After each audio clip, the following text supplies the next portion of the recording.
Smash the like button if you believe that Mercedes Mone officially has go away heat in All Elite Wrestling. So, let's talk about Collision. Go back and watch Dean Ambrose promo. Like I keep on telling you, he's a better promo than Max. I hate when people say, oh, he just rambles on.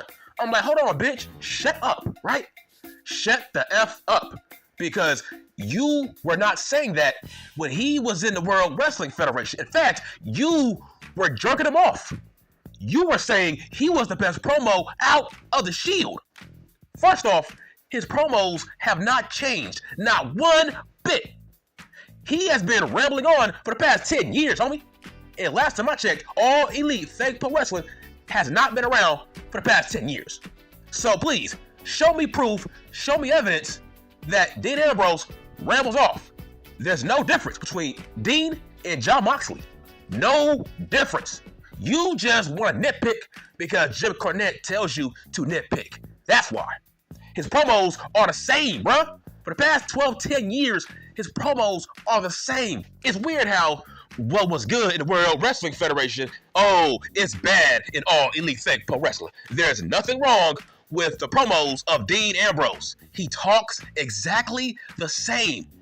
From 2014, 2016, show me a video of you proving there's a difference between Dean versus John via the promos. There's no difference. The same cadence, same voice, same delivery, same facials, same everything, man. Go back and watch this promo. And guess what?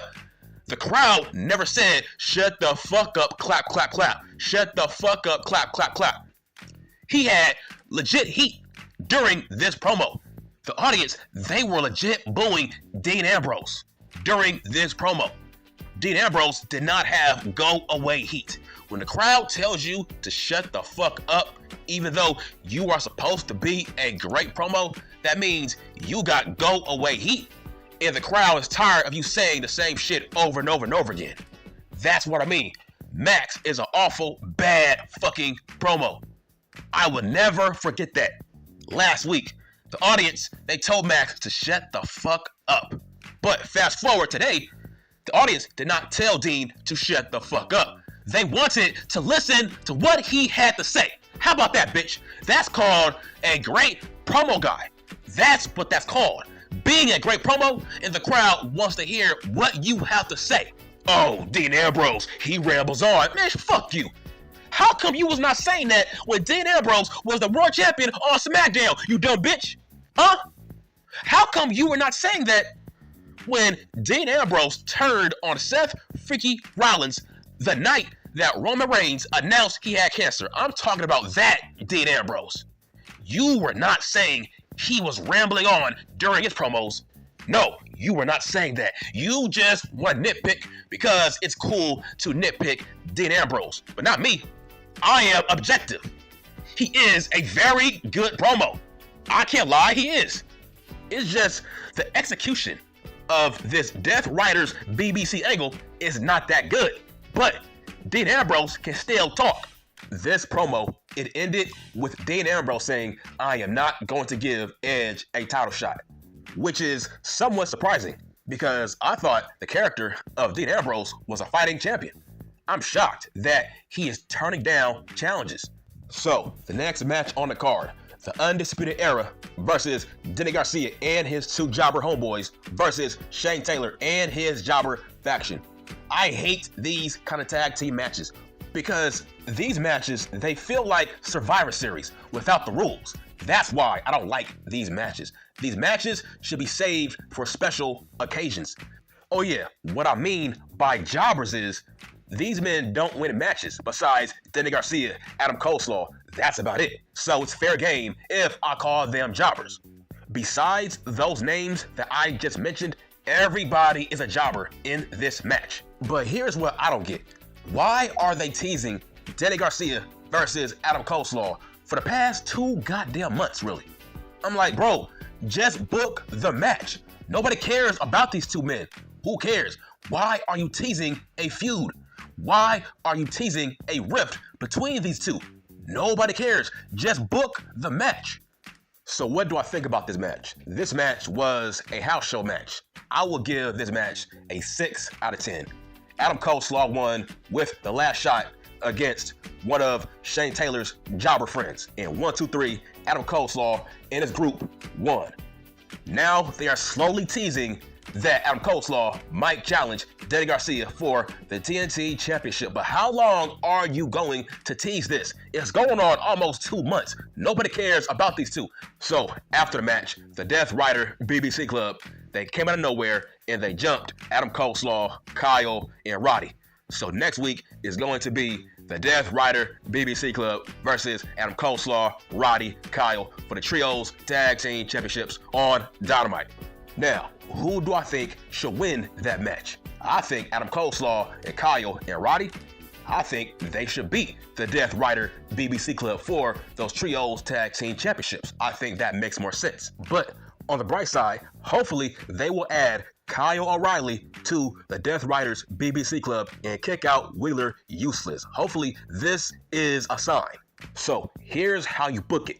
You have Adam Cole, Kyle, Roddy. You have them beat the Death Rider BBC Club for those belts. And then weeks later, when Adam Cole has his guard down, you have Kyle cost them those belts. That's when Kyle joins up with the Death Rider BBC Club. And then they kick out Wheeler Useless. Let's talk about the next match. Brian Keith versus Bandido. What do I think about Brian Keith? I think Brian Keith is a very bootleg, poor man's version of New Jack. Here's why. New Jack, he used to be a bounty hunter. Fun fact. So now Brian Keith, he is now a bounty hunter. And I'm like, how? He does not look like a bounty hunter. He's too small. New Jack was a big guy. A lot of people don't give New Jack that credit. New Jack was a big dude. Brian Keith is a small man. Hell, he's smaller than Chris Jericho. So how are you a bounty hunter? I would laugh in Brian Keith's face if he was trying to hunt me down as a bounty hunter. I'm like, bro, you are too small to hunt me down. I don't take you seriously as a bounty hunter. You have no size. I'm bigger than you. How am I supposed to fear you as a bounty hunter if I'm bigger than you, bruh? Hell, if we are being honest, I would fear Bandido as a bounty hunter over Brian Keith. I'm just speaking facts. Bandido looks like he can whoop your ass. Bandido is like Pac with a mask. That's who he is. Bandido is Pac with a mask. So what do I think about this match? This match was a 6.5 out of 10. Brian Keith is a very solid performer in the ring, but he's not better than Bandido. I feel like Bandido carried this match. I feel like Bandido should be on Dynamite. He should be on TV more often. Why is Bandido stuck in Ring of Honor? He should be on Dynamite and Collision more often. This was a very good match, but thanks to Bandido. Bandido is a very strong guy. We need to see more of Bandido every week. By the way, Bandido won this match. So let's move on to the next match. Roosh and the Great Mortos and some guy named Kalisto versus 3 jobbers. And this was a jobber squash match. There's not much I can go on. This match was a dominant match for Roosh and his crew. So after the match, Commander came out of nowhere and got his ass whooped by Roosh and the Great Mortos. And then Hologram came out of nowhere and he helped out Commander. I'm like, you gotta watch this segment. This was a bad segment. I'm talking about before the aftermath. I'm talking about the introduction of Hologram. It was so corny and cringe and so over the top. This guy had magical powers, literally. Go back and watch this segment. This man had magical powers. He looked like Doctor Strange. This was not a good segment. I have to blame Tony Khan. I'm like, bro, this is fake pro wrestling. This ain't, this is not comics. What the fuck is this? This is what I mean. Hologram was on the Titantron. This dude was walking down the street in a goddamn hoodie, and out of nowhere, he opens up a portal with his hand. I'm like, what the fuck? Is he supposed to be Magneto? Is he supposed to be Doctor Strange? I'm like, bro, this is fake pro wrestling, man. You can't be doing that bullshit. He was walking down the street and he opened up a portal. That's too much. This hologram character feels like a character that Tony Khan Man made up when he was 10 years old. And now that he's a grown man with tons of money, he turned hologram into reality. That's how I see it. This looks like the brainchild of Tony Khan. Hologram, he came down to the ring and he helped out Commander against Roosh and the Great Mortos, and then he cleaned out the ring as a superhero. Like I said, I am not a fan of this hologram guy because he is so goddamn small. I'm like, bro, we haven't seen you in months and your body still looks the same. Why not wear a bodysuit like Glacier, like a dirty ass Dominic? Wear a bodysuit because nobody takes you seriously with your small little physique. You got guys like Bandido walking around swole, jacked up with a goddamn mask. So you are pushing hologram, but not Bandido? That makes no sense. At least Bandido looks like he can whoop your ass. Hologram looks like a high schooler with a mask. That's facts. So let's move on to the next segment.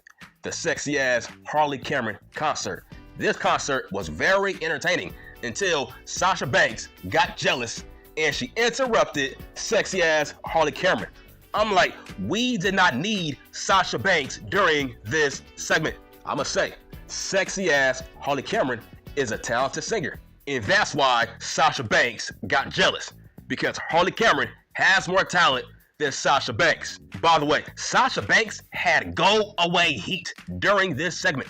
The fans did not like the fact that Sasha Banks interrupted this concert. The audience did not want to see Sasha Banks during this concert. This female has go away heat. I saw a sign in the audience that said Sasha Banks is overpaid and she's overrated. What happened, right? What the fuck happened to Sasha Banks? It's like she used to be over. Now she's hated. The fans do not like Sasha Banks. And I'm like, what the fuck happened? She used to be the most over female in the IWC amongst the incels, but not anymore. Not anymore.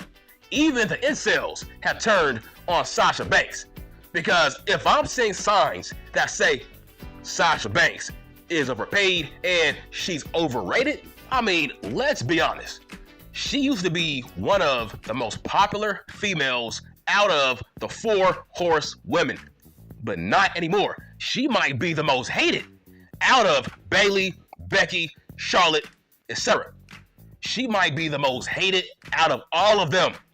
It gets to a point where if Sasha Banks retired, nobody will miss Sasha Banks tomorrow. If you go back and watch this concert, Harley Cameron outperformed Sasha Banks during this segment. And that's facts on facts.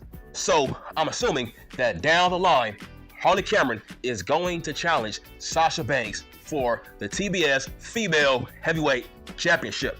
I'ma say, I'm a huge fan of sexy ass Harley Cameron. And now it's official.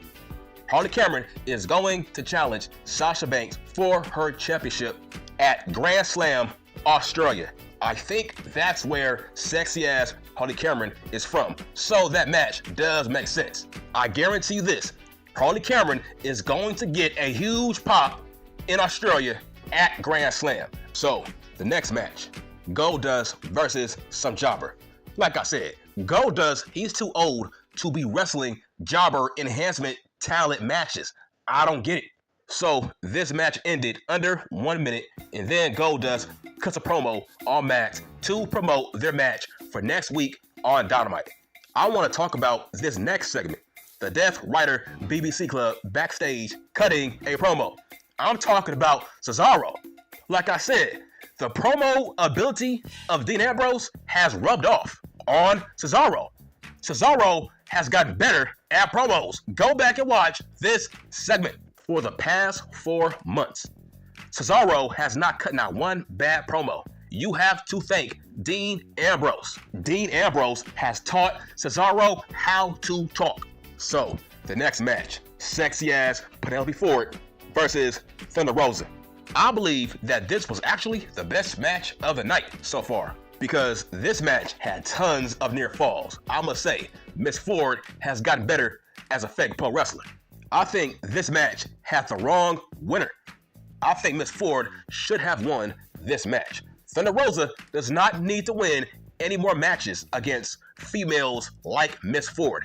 Give Miss Ford some credible wins on TV. Why is she losing? After the match, sexy ass Megan Bayne beat the shit out of Thunder Rosa, and rightfully so.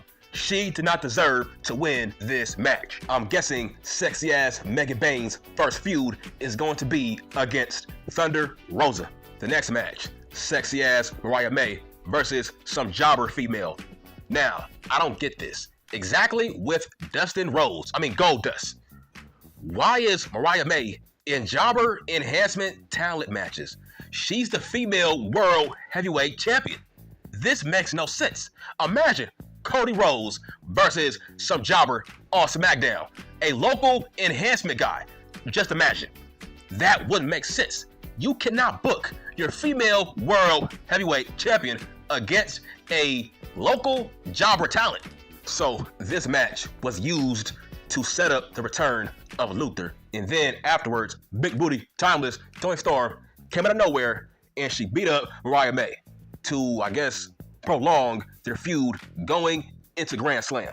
Let's talk about the last match on the card. The main event, Mark Briscoe versus Kyle motherfucking Fletcher, aka the Cobra. That's what he is. He's called the Cobra because he is the new Randy Orton. Kyle Fletcher, he made Mark Briscoe bleed during this match, and he was licking off his blood. That's called Randy Orton light shit. Go back and watch this match. The Cobra, Kyle motherfucking Fletcher. This man is going to be a Raw champion by the end of this year. I guarantee it. He wrestles like a world heavyweight champion that you can build around. I guarantee you this. When ESPN does their rankings on all the fake pro wrestlers that are great under 30 years old, the Cobra will be ahead of Max. It's going to be Dirty Ass Dominic, number 1. Number 2, it might be Take a Shit. And then number 3 is going to be Kyle motherfucking Fletcher. But I wouldn't be shocked if Kyle leapfrogs Take a Shit on that list by the end of this year. This match was brutal. This was a violent match with no weapons involved. That's the crazy part. That's how talented the Cobra is. The Cobra beat the shit out of Mark Briscoe. But I must say, Mark had a great performance in this match. He really made Kyle look good. Who won this match? It was Kyle motherfucking Fletcher, the Cobra. The Cobra won this match. This was a statement win heading into Grand Slam. This was a key victory. Up until that point, I will say Rosa and Miss Ford had the best match of the night before their match. But this match between Kyle and Mark was the best match of the night. I will give this show a 6.5 out of 10, and I'm done.